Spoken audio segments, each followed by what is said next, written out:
Hello student, good morning. Minate madam. Students, today we have to learn lesson number 4 in science 1, effects of electric current. In this lesson, we have to learn main topics are energy transfer in electric circuit, heating effects of electric current and magnetic effects of electric current. हे 3 topic आपण शिकणार आहोत. Electric सर्किटमध्ये जी energy transfer होते, त्यानंतर electric करंटमुळे जो heating effect येतो आणि इलेक्ट्रिक करंटमुळे जो मॅग्नेटिक इफेक्ट येतो, हे पॉईंट्स आपण बघणार आहोत. आता फर्स्ट पॉईंट आपण पाहूया, energy transfer in an electric circuit. आता हे इलेक्ट्रिक सर्किट आहे. या इलेक्ट्रिक सर्किटमध्ये क्यू चार्ज जो आहे तो ए पॉईंटपासून बी पॉईंटपर्यंत फ्लो होतो.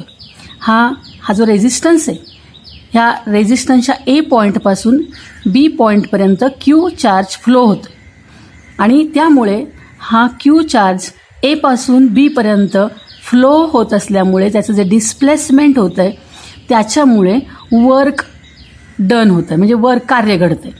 तुम्हाला माहिती की कुठलंही डिस्प्लेसमेंट जेव्हा होतं एका पॉईंटपासून दुसऱ्या पॉईंटपर्यंत, तेव्हा तिथे कार्य घडत असतं, वर्क डन होत असतं. मग इथे क्यू चार्ज एपासून बीपर्यंत डिस्प्लेस होत असल्यामुळे, फ्लो होत असल्यामुळे डब्ल्यू म्हणजे कार्य घडतं आहे, has been done on Q in it time T, म्हणजे टी वेळामध्ये डब्ल्यू इतकं कार्य घडतं आहे. आता डब्ल्यू म्हणजे वर्क किती, तर हे चार्ज डिस्प्लेसमेंट होत असल्यामुळे त्याचं जे कार्य आहे, जे वर्क आहे ते किती असणार आहे, voltage into charge, V into Q. पुन्हा एकदा बघा, ए पासून बीपर्यंत या समजा आपण यामध्ये इलेक्ट्रिक करंट फ्लो केला, ही बॅटरी चालू केली, हा जो स्विच आहे हा आपण चालू केला, तर इथून ए पासून बीपर्यंत काय व्हायला लागतं आहे, चार्ज फ्लो व्हायला लागतो आहे. आणि हा जो चार्ज फ्लो होतो आहे त्याच्यामुळे त्याच्याकडून काय होतं आहे, वर्क होतं आहे. आणि हे वर्क किती आहे, तर व्ही इंटू क्यू इतकं ते आहे. आणि वेळ किती, ए पासून बीपर्यंत जायला त्या चार्जला टी टाईम लागतो आहे समजा. आता the cell gives this energy through the charge Q to the resistance A B in time T. आता कधीही जेव्हा जिथे जिथे कार्य घडतं तेव्हा ते कार्य घडण्यासाठी एनर्जी द्यावी लागते. एनर्जीशिवाय कार्य घडत नाही. आणि म्हणून जर ए पासून बीपर्यंत चार्ज फ्लो होतोय टी टाईममध्ये आणि डब्ल्यू इतकं, व्ही इंटू क्यू इतकं कार्य जर घडत असेल, तर त्याच्यासाठी हा जो सेल आहे, हा सेल काय करतोय, ते कार्य घडवण्यासाठी एनर्जी काय करतोय, सप्लाय करतोय. The cell give this energy through the charge Q to the resistance A B in time T. हा सेल चार्ज क्यूला ए पासून बी पर्यंत जाण्यासाठी एनर्जी काय करतोय, सप्लाय करतो, एनर्जी सप्लाय करतोय. आता this energy is received by the resistor and is converted into heat energy H. आता ही जी एनर्जी आहे, सेल जी एनर्जी ह्या चार्ज क्यूला देतोय, ती एनर्जी रेझिस्टरकडून रिसीव्ह होते आणि ती कन्वर्ट होते हीट एनर्जीमध्ये.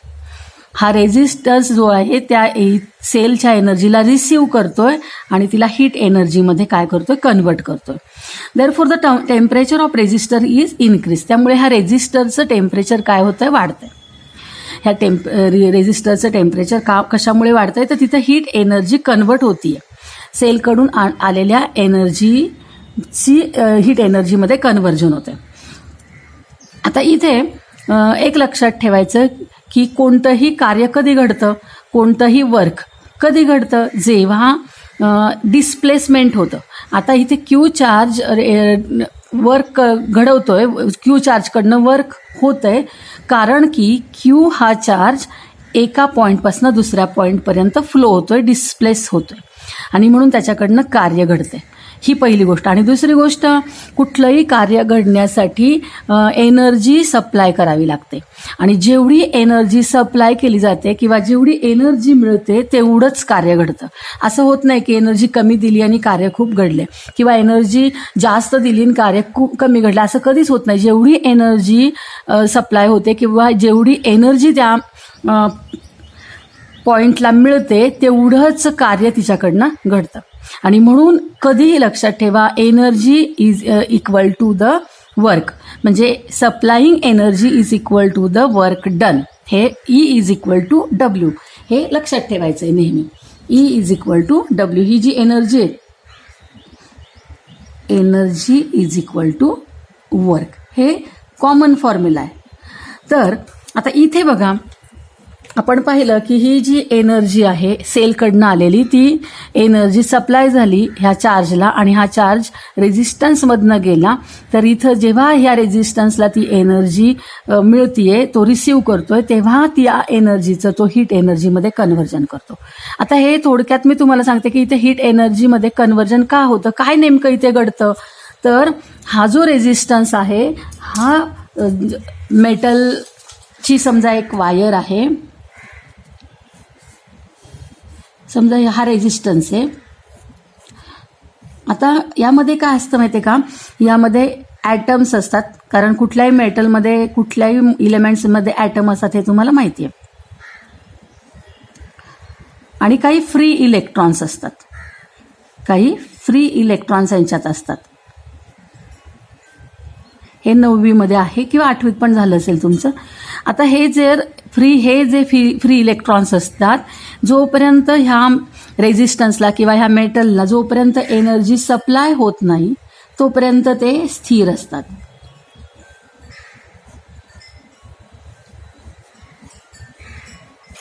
जोपर्यंत प्लग चालू करत नाहीत, इथे प्लग प्रेस केला तर हे याच्यातून काय व्हायला लागतं, तर पॉझिटिव्हकडून निगेटिव्हकडे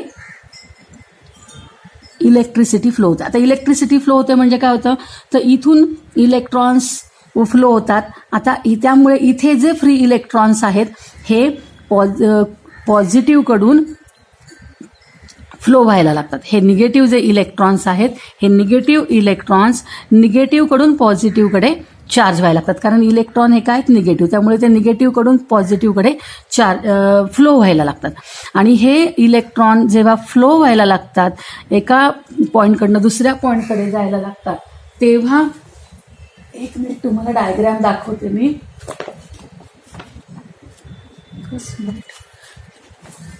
तेव्हा त्यांच्या रस्त्यामध्ये जे ॲटम येतात त्या ॲटमवर ते कोलाइड्स होतात. तेव्हा ते त्या ॲटमवर काय होतात, कोलाइड्स होतात, धडकतात. आणि ही प्रक्रिया जोपर्यंत करंट फ्लो होत असतो तोपर्यंत चालू असते.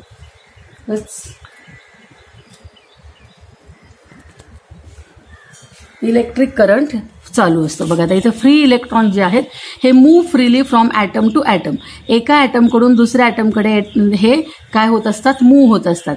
आणि हे फ्रीली इलेक्ट्रॉन, इथे पहा ही मेटल वायर आहे, हे फ्रीली इलेक्ट्रॉन जे आहेत, जेव्हा यांना बॅटरी जोडली जाते तेव्हा हे इलेक्ट्रॉन निगेटिव्ह असल्यामुळे ते निगेटिव्ह चार्जकडून पॉझिटिव्ह चार्जकडे असे फ्लो व्हायला लागतात.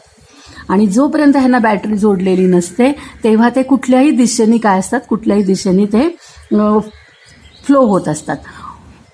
आता जेव्हा त्यांना बॅटरी जोडली जाते तेव्हा होतं काय की, आता समजा ह्यांना ही बॅटरी जोडली गेली तर हे जे इलेक्ट्रॉन आहे ह्या निगेटिव्हकडून ह्या पॉझिटिव्हकडे असे फ्लो व्हायला लागतील. आता हे फ्लो होत असताना त्यांच्या रस्त्यामध्ये जे ॲटम येतात ह्या ॲटमवरती ते धडकतात.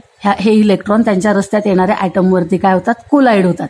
आणि तिथं सारखी घर्षण ऊर्जा प्राप्त होते आणि त्या घर्षण ऊर्जेमुळे त्याचं रूपांतर कशात होतं, तर हीटमध्ये होतं. सतत आपले हात असे जर समजा आपण घर्षण केले तर काही वेळानंतर आपले हात गरम होतात, कारण की तो सायन्सचा रूल आहे की घर्षण एनर्जी आहे ती कशात कन्वर्ट होते, नंतर हीटमध्ये बघ. त्यामुळे हे इलेक्ट्रॉन या ॲटमवरती आदळतात आणि आदळल्यामुळे सतत घर्षण एनर्जी होते, त्यामुळे इथं हीट एनर्जी प्रोड्यूस होत असते. आणि जेव्हा त्यांना जोडलेले नसतात, जेव्हा त्यांना सेल जोडलेला नाही आहे, तेव्हा हे इलेक्ट्रॉन फ्री असल्यामुळे ते काय होतात, ॲटमवरती धडकत नाहीत. ते ॲटमवरती धडकत नाही, कारण की त्यांना इथून मधून जिथून जागा मिळेल तिथून ते काय होतात, फ्लो होतात. पण जेव्हा त्यांना बॅटरी आपण जोडतो तेव्हा ते सरळ बरोबर निगेटिव्हकडनं पॉझिटिव्हकडे जात असताना ते मध्ये मध्ये येणाऱ्या ॲटमवरती आदळतात आणि त्या आदळण्यामुळे त्या एनर्जीचं कशात रूपांतर होतं, तर हीट एनर्जीमध्ये रूपांतर होतं. हे 9वीचं आहे. तर अशा पद्धतीने इथे काय होतं, हीट एनर्जी प्रोड्यूस होते. म्हणजे क्यू जो चार्ज आहे, परत बघा क्यू चार्ज, हां इथे एक बॅटरी चालू केल्यानंतर हा स्विच आपण ऑन केल्यानंतर हा जो क्यू चार्ज आहे हा पॉझिटिव्हकडून निगेटिव्हकडे जायला लागतो, पॉझिटिव्हकडून निगेटिव्हकडे जायला लागतो आणि इलेक्ट्रॉन जे आहेत ते निगेटिव्हकडून पॉझिटिव्हकडे जात असतात आणि त्यांच्या रस्त्यात जे ॲटम येतात त्यांच्यावरती ते आदळतात आणि हीट एनर्जी प्रोड्यूस होते. तर अशा पद्धतीने इलेक्ट्रिसिटी किंवा चार्ज फ्लो केल्यानंतर रेझिस्टन्समध्ये काय प्रोड्यूस होतो, हीट एनर्जी प्रोड्यूस होते. त्यामुळे त्या रेझिस्टरचं जे टेम्परेचर आहे ते काय होतं, इन्क्रीज होतं, हे इन्क्रीज होतं. आता इथे इलेक्ट्रिकल पॉवर म्हणजे विद्युत शक्ती काय असते, तर म्हणजे इथे किती शक्ती लागते, मग ही एनर्जी प्रोड्यूस व्हायला किती शक्ती लागते, तर ती शक्ती इलेक्ट्रिकल पॉवर किती लागते, तर जेवढी एनर्जी सप्लाय केलेली असते आणि जितका वेळ ती सप्लाय केलेली असते त्या एनर्जीचा जो रेट असतो तो रेट म्हणजे E/T. हा काय आहे, पी. म्हणजे केवढी शक्ती लागते, तर जेवढी एनर्जी सप्लाय केली जेवढ्या वेळामध्ये केलेली आहे त्यांच्या रेशोनी आपल्याला किती पॉवर लागली ते कळतं. आता इथे ई म्हणजे काय बघा, P = E/T, कारण electrical power = energy upon time required, म्हणजेच P = E/T. आता ई म्हणजे काय, तर तुम्हाला मी मगाशी सांगितलं की एनर्जी जेवढी सप्लाय केली जाते तेवढं कार्य घडतं आणि म्हणून E = W. मग इथे काय येणार आहे, देअरफॉर P = W/T येणार आहे. इथे तर ई म्हणजेच किती काय, W. आता W म्हणजे काय, वर्क. आता वर्क किती घडलेलं आहे, तर वर्क W = VQ आणि म्हणून इथं Wची किंमत काय येणार आहे, VQ. P = VQ/T. आता पीचा फॉर्म्युला काय आला, VQ/T. पीचा हा फॉर्म्युला आहे E/T, पण ई म्हणजे W घ्यावं लागतंय आपल्याला इथे ह्या स्पेशल केसमध्ये आणि त्यामुळे W इथे स्पेशल केसमध्ये काय, VQ/T. आता Q/T म्हणजे काय, तर करंट. तुम्ही 9वीत पाहिलेलं आहे की Q/T म्हणजे करंट आणि म्हणून P काय येणार आहे, P = V/I. V म्हणजे व्होल्टेज आणि I म्हणजे करंट. म्हणजे इथे काय येणार आहे, तर P = V/I येणार आहे.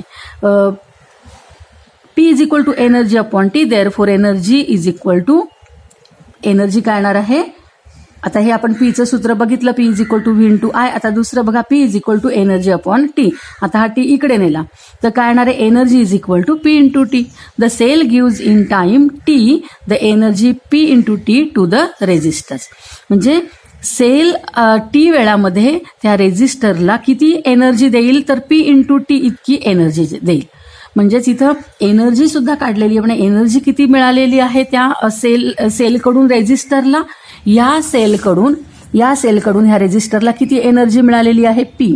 आणि P म्हणजे काय, तर P म्हणजे इथे फॉर्म्युला काय आलेला आहे, किती एनर्जी मिळालेली आहे, तर एनर्जी म्हणजे काय, P/T. म्हणजे T टाईममध्ये जेवढी शक्ती लागलेली आहे ती शक्ती, ती पॉवर इंटू तो टाईम इतकी, पॉवर इंटू टाईम इतकी एनर्जी ह्या रेझिस्टरला मिळालेली. म्हणजे हा दुसरा फॉर्म्युला आहे, हा पहिला फॉर्म्युला आहे, हा दुसरा फॉर्म्युला आहे बघा, हा सेकंड फॉर्म्युला आहे, इथे सेकंड नाव दिलं. आता इथे बघा, if I is the current flowing through the circuit, the heat H produce in the resistor, H = P/T. आता समजा I हा करंट असेल त्या सर्किटमधून जाणारा आणि हीट प्रोड्यूस होत असेल समजा if I is the current flowing through the circuit the heat H produce in the resistor. म्हणजे समजा या सर्किटमधून जर आय एवढा करंट पास होत असेल आणि एच एवढी हीट जर प्रोड्यूस होत असेल तर एच काय येणार आहे, H is equal to P into T. H is equal to P into, आता H is equal to P into T का घेतलं आपण, कारण की एनर्जी आहे. एनर्जी किती आहे, पी इंटू टी आहे. आता एनर्जी म्हणजे काय, तर त्या सेलनी त्या रेजिस्टन्सला सप्लाय केलेली एनर्जी. आता ही जी एनर्जी आहे ही एनर्जी कशात कन्वर्ट होते, तर हीट एनर्जीमध्ये. आणि म्हणून ही एनर्जी कोणती एनर्जी आहे, हीट एनर्जी. तर हीट काय आहे, heat H is a heat energy. H is a heat energy. आणि म्हणून आपण इथं लिहिलेलं आहे energy is equal to P into T. म्हणजेच काय, तर heat energy is equal to P into T. Therefore produced heat is equal to P into T. म्हणजे किती याच्यामध्ये ह्या रेजिस्टरमध्ये केवढी हीट प्रोड्यूस होईल, किती उष्णता निर्माण होईल, तर जेवढी शक्ती लावलेली आणि जितका वेळ शक्ती लावलेली आहे तेवढी हीट यात प्रोड्यूस होईल. म्हणजे समजा 5 मिनिट पॉवर दिलेली आहे तर तेवढी ती पॉवर आणि ते 5 मिनिट यांच्या प्रोडक्ट इतकी याच्यामध्ये एनर्जी, हीट एनर्जी प्रोड्यूस होणार आहे.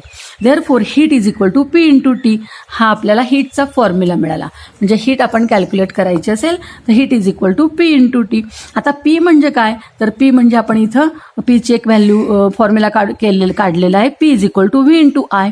म्हणजेच power is equal to voltage into current. म्हणजे किती व्होल्टेज दिलंय, किती करंट प्रोड्यूस झालेला आहे, तर जेवढं व्होल्टेज दिलंय, जेवढं करंट फ्लो झालेलं आहे, तर voltage into current is equal to काय आहे, तर पॉवर आहे. तर ही जी पॉवर आहे ती पॉवर आणि लागलेला टाईम यांच्या प्रॉडक्ट एवढी हीट प्रोड्यूस होती.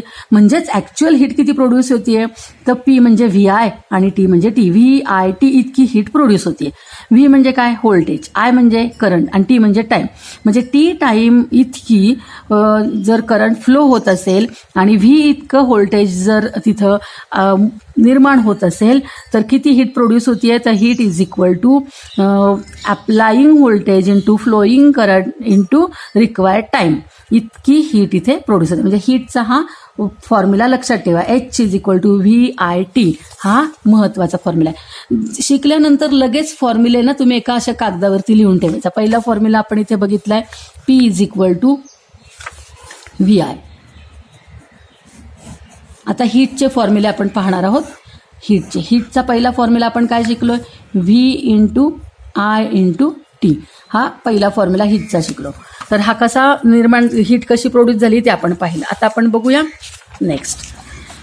आता according to Ohm's law V is equal to I into R. 9वीत बघितलं आपण की voltage is equal to current into resistance. आता इथे V is equal to I R हा ओहम लॉ आहे. आणि आपण हीट किती काढली आहे, तर हीट आपण काढलेली H is equal to V I T. H is equal to V I T काढली. आता इथे व्हीची किंमत आपण आय आर टाकूया. आय आर, व्हीची किंमत टाकली आय आर. मग I R into I T, हो की नाही. मग I R into I T झालं. मग आय इंटू आय काय झालं, आय स्क्वेअर आर टी. म्हणजे हीटचा अजून एक फॉर्म्युला आपल्याला मिळाला, H is equal to I square R T. म्हणजे किती हीट प्रोड्यूस होते, तर त्यामधून जाणाऱ्या करंटच्या square into resistance into required time इतकं हीट प्रोड्यूस होतीये. तर हा दुसरा फॉर्म्युला आहे. आता अजून तिसरा हीटचा फॉर्म्युला बघा तयार होतोय. एच इज इक्वल टू, आता आयची व्हॅल्यू ओहम लॉ काय म्हणतो, Ohm law is equal to I is equal to V upon R. आता खरं ओहम लॉ हा आहे R is equal to V upon I. तर ह्या फॉर्म्युल्यावरून हा फॉर्म्युला पण तयार झालाय. R is equal to V upon I, therefore V is equal to I R, त्यानंतर I is equal to V upon R. हा मेन फॉर्म्युला, याच्यावरून हे दोन फॉर्म्युले. आता इथे आपण आयची व्हॅल्यू काय टाकूया, आयची व्हॅल्यू ओहम लॉवरनं व्ही अपॉन आर येणार आहे. मग आय स्क्वेअर म्हणजे काय, तर व्ही आरचा स्क्वेअर म्हणजे V square upon R square into R into T. आता हा आर स्क्वेअर आणि हा आर हा कॅन्सल होईल आणि हा खालचा एक कॅन्सल होईल. मग वरती काय राहील, व्ही स्क्वेअर राहील, टी राहील आणि खाली एकच आर राहणार. म्हणजे V square into T into R. हा तिसरा फॉर्म्युला आपल्याला हीटचा मिळालेला आहे. हीटचा तिसरा फॉर्म्युला कुठला मिळाला, V square into T upon R. हा एक फॉर्म्युला आपल्याला मिळालेला आहे. तर अशा पद्धतीने एका रेझिस्टन्समधून जर ए पासून बी पर्यंत क्यू चार्ज हा टी टाइम इतका फ्लो होत असेल तर त्या रेझिस्टन्समध्ये जी हीट प्रोड्यूस होते ती हीट किती असते, तर ती हीट या तीनपैकी एका फॉर्म्युलाने तुम्ही सांगू शकता. ती हीट असते voltage into current into time किंवा current square into resistance into time किंवा voltage square into time into upon resistance इतकी ती हीट असते. ओके, हे 3 फॉर्म्युले महत्त्वाचे आहेत, खूप महत्त्वाचे आहेत. हे 3 फॉर्म्युले इथे लिहिलेत. आता युनिट ऑफ इलेक्ट्रिक पॉवर. आता इलेक्ट्रिक पॉवरची युनिट म्हणजे पी काय आहे, पी म्हणजे शक्ती पॉवर, आणि इथे पी आपण इलेक्ट्रिक पॉवर विद्युत शक्ती घेऊया. तर पी विद्युत शक्तीचा फॉर्म्युला काय आहे, V into I. P is equal to V into I. मग असेच मी तुम्हाला सांगितले की हे फॉर्म्युले महत्त्वाचे आहेत. हा formula P is equal to V into I. तर P is equal to V into I म्हणजे व्होल्टेज इंटू ॲम्पियर. आता व्होल्टेजचं युनिट आहे जूल अपॉन कुलोम आणि ॲम्पियरचं युनिट आहे कुलोम अपॉन सेकंड. तर हा कुलोम कॅन्सल होईल आणि याचं युनिट काय येईल, जूल अपॉन सेकंड. म्हणजेच इलेक्ट्रिक पॉवरचं युनिट आहे जूल पर सेकंड आणि जूल पर सेकंडला वॅट हे नाव दिलेलं आहे. जूल पर सेकंड म्हणजे 1 joule per second is equal to 1 watt. Unit of electric power is watt. तर watt similar joule per second, पण त्याला वॅट हा शब्द वापरायचा आपण. तर अशा पद्धतीने आपण इथे बघितलं की हीट कशी प्रोड्यूस होते. आता इथे आपल्या लक्षात येतं आहे की जेव्हा करंट पास होतो, एखाद्या रेझिस्टन्समधून जेव्हा करंट पास होतो तेव्हा तिथे काय निर्माण होते, तेव्हा तिथे हीट प्रोड्यूस होते. हे आपण बघितलं. म्हणजेच काय, तर हीटिंग इफेक्ट आपल्याला दिसतो. एखाद्या रेझिस्टन्समधनं किंवा एखाद्या कुठल्याही मेटलमधून जर त्या इलेक्ट्रिक करंट पास झाला तर तो मेटल काही वेळाने काय होतो, गरम होतो, त्याच्यामध्ये टेम्परेचर इन्क्रीज होतं. म्हणजेच त्याला काय म्हणतात, heating effect of the current, heating effect of electric current. याचा अर्थ काय होतो की इलेक्ट्रिक करंटमुळे हीट निर्माण होतो. When a resistor is connected in an electric circuit, heat is produce in it due to current. This is known as the heating effect of current. Appliances such as water boiler, electric cooker, electric bulb, fuse work on heating effect of electric current.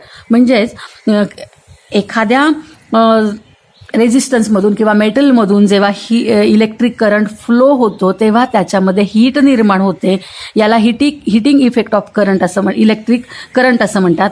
आणि ह्या heating इफेक्टचा व्यवहारामध्ये उपयोग करून घेतलेला आहे. काही उपकरणं बनवलेली आहेत आणि ती उपकरणं जी आहेत, उदाहरणार्थ वॉटर बॉयलर म्हणजे पाणी तापवण्याचं गिझर असेल किंवा इलेक्ट्रिक कुकर असेल किंवा इलेक्ट्रिक बल्ब असेल, फ्यूज असेल किंवा आयन म्हणजे इस्त्री आयन असेल. तर अशा अनेक गोष्टी आपण heating electric current effect of electric current चा प्रिन्सिपल खाली यूज करत असतो.